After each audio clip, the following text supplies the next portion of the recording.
that if there are any students in the crowd, our firm is interested in helping a working group become established. I guess it would be up to you in terms of what you'd be interested in taking on, but sort of solidarity with Palestine issues. So if you're interested in that, please stay in touch with us. Our website, reginasolidaritygroup.com. You can contact us through that, and you can sign up for our email list, and you'll get our announcements. So keep that in mind. And tonight you'll be hearing a little bit more about direct action and things that you can actually get involved in, although HUWAIDA's been at it for a number of years in a very intense way. HUWAIDA is Palestinian with American and Israeli citizenship. She's a human rights activist, a lawyer.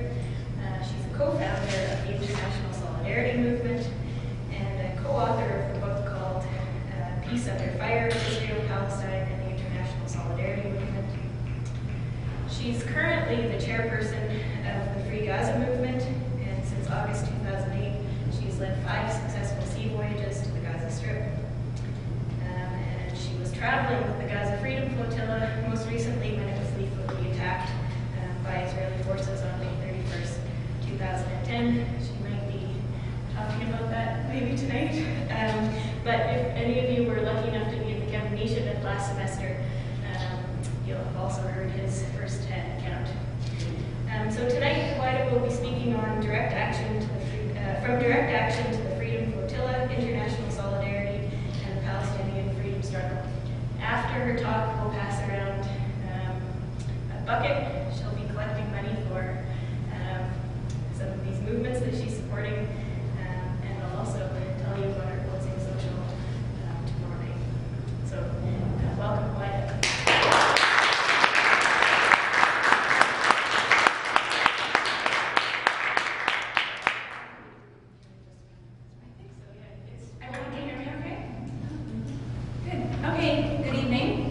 Pleasure to be here, and I thank the Regina Solidarity Group for bringing me out.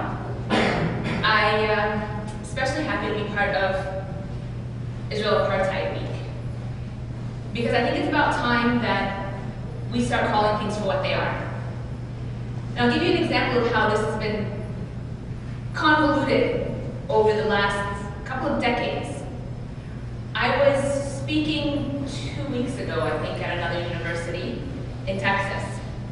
And after the event, a young lady came up to me. She identified herself as a representative of the Jewish Agency, and she proceeded to tell me how disappointed she was in me, because she knows that I have worked for peace, and I did not mention the word peace once in my entire talk. That instead I spent an hour telling all these students how to hate Israel. And I said, with all due respect, I didn't say the word hate once. I just talked from personal experience, telling it like it is, and if you think that makes people hate Israel, then you need to question what you're supporting. And so she tells me that how much effort she's putting into peace and dialogue and bringing the two sides together. And I used to work for this also, which is why she says she knows my history. But the problem is, we spent so much time talking and have used that as an excuse to accept the status quo. And when we just talk, and when we couch things in the framework of peace, well, whose peace are we talking about? You know, are we talking about Netanyahu's peace? That would be perfectly fine with Palestinians accepting subjugation while he continues to expand the Jewish state of Israel? I'm sure he can call that peace. I'm sure that Hosni Mubarak called it peace last year with a state of 80 million Egyptians living under a dictator. Same thing with Gaddafi. I'm sure he thinks before these people started rebelling, there was peace in Libya. But we can't talk about peace before we talk about justice. And what we have with Israel today is it's a colonial apartheid state. And if that's not addressed, if that's not dismantled, then we're not going to have a true and genuine peace. And so I'm not going to tell you to hate Israel at all. Because what I'm advocating is human rights, respect for human rights for all people. And I do also call for boycott, divestment, sanctions, because I think that that is the way the international community can help hold Israel accountable when our states, foreign governments, Canada, the United States, European countries, have been so complicit in Israel's illegal policies. And because they haven't been doing anything to contribute to justice and just peace, international civil society can do it. So that's just a brief intro about why I'm particularly happy to be participating in Israel Apartheid Week. Now, let me address the topic of, or what I was asked to talk about. A little bit of background. I think probably the best way to explain this is to take you through how I got involved. I'm Palestinian. Both my parents are Palestinian. My father is from a small village in the north called Huwida. It was taken over by Israel in 1948, and so it is currently part of the state of Israel. My mother is from the West Bank town of Beit Sahur, near Bethlehem, which is still under Israeli military occupation. My parents made their way to the United States when my mother was 8 months pregnant with me. And I'm now the oldest of 5 children.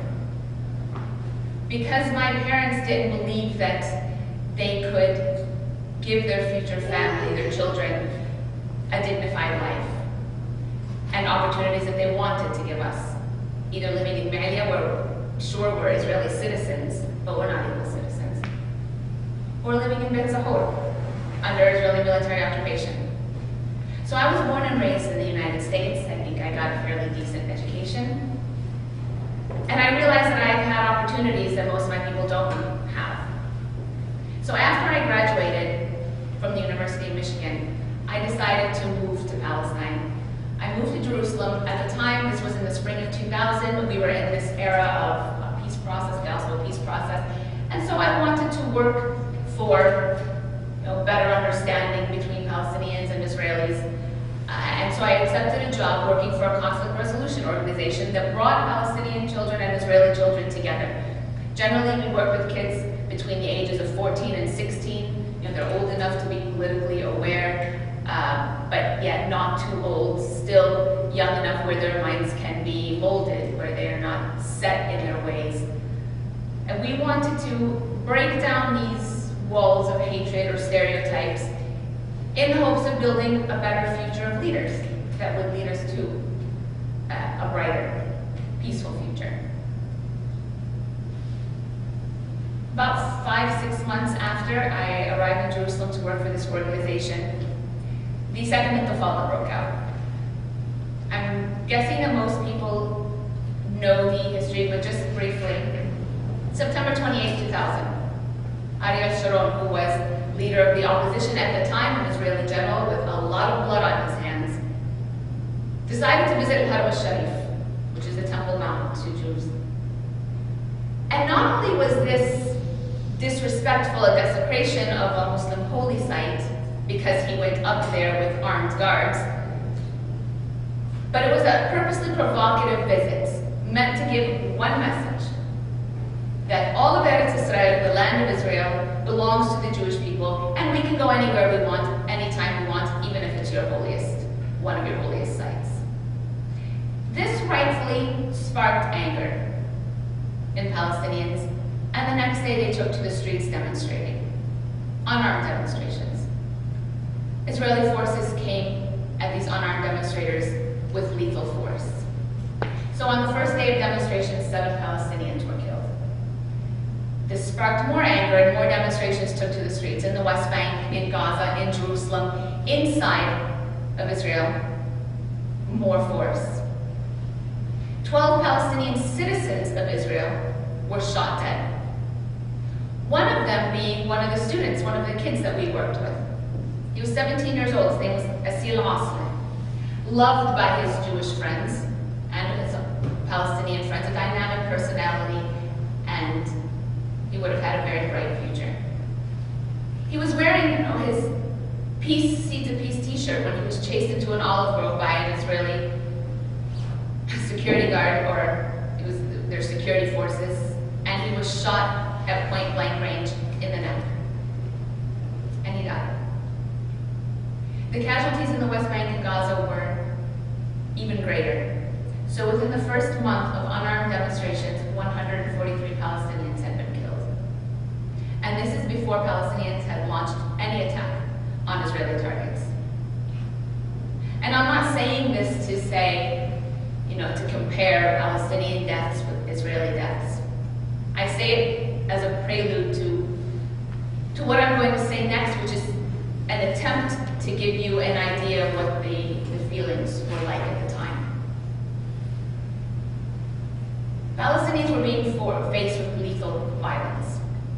A lot of Palestinians were being injured and killed. In fact, an Israeli journalist, maybe some of you read her, she did an article in the first, I think it was the first few months of the Intifada, called Interview with a Sharpshooter. And she interviewed an Israeli sniper to try to figure out what their orders were. He told her that they could shoot whenever they felt their lives were in danger. So the next logical question is, well, what constitutes a threat to your life? And he said, well, that's not defined. So she surmised, well, so a 10-year-old child with a rock in his hand is a threat to your life. And a lot of Palestinian kids with rocks in their hand were being shot. And 60% of the injuries and deaths were coming from bullet wounds to the chest and head area. I think it was something like 1 million bullets fired within the first month of the Intifada. So Israel very much had a shoot-to-kill policy. On top of that, nobody was holding Israel accountable. Palestinians, at best, numbers. You probably didn't even know most of the names of the injured or killed. And on top of that, the mainstream media was blaming the Palestinians. We walked away from the peace process. We were in this peace process that was going to lead to us finally having our state. Why did Chairman Arafat give up the best deal that he was ever offered and decided to start this violent intifada? So we were being blamed for it. After the first 4 weeks, about a month of these unarmed protests, they died down. The civilians taking to the streets, the men, women, and children, they died down. Not because Palestinians were suddenly afraid to sacrifice or to die for their freedom. No. It was because if you think about it strategically, was it really doing anything? I mean, Israel was coming at us with lethal force. Nobody was holding Israel accountable. The foreign governments were still supporting Israel. And the mainstream media wasn't even getting our story across and was blaming us. So what's the use of taking to the streets? They died down, and what happened is those in our society that had guns started using them.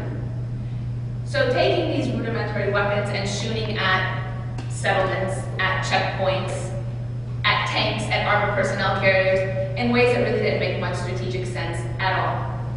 But people wanted to fight. The argument was, we're defending ourselves, they're killing our kids, why can't we kill them also? Well, at the time, I was 5-6 months newly arrived in Jerusalem. Probably a little naive or idealistic, and trying to figure out, well, what's my role now? I mean, I can't pick up a gun. I ended up leaving Seeds of Peace, and it's not because, I don't believe in dialogue anymore. It's because, as I said, dialogue isn't enough. What would happen, we'd bring these kids together, and then the Israeli kids would go back to their cities and towns, which were built on the ruins of Palestinian villages, and Palestinian kids would go back to their refugee camps or their villages or towns under the gun of an Israeli soldier, which was most likely related brother or sister of the friend that they were just talking to in the program that we had hosted. What was being done to change the political realities on the ground? In these dialogue programs, nothing. And the thing is, we don't have problems with Jews or Israelis. In fact, these kids began to call each other best friends. That's not the problem. The problem is we needed to collect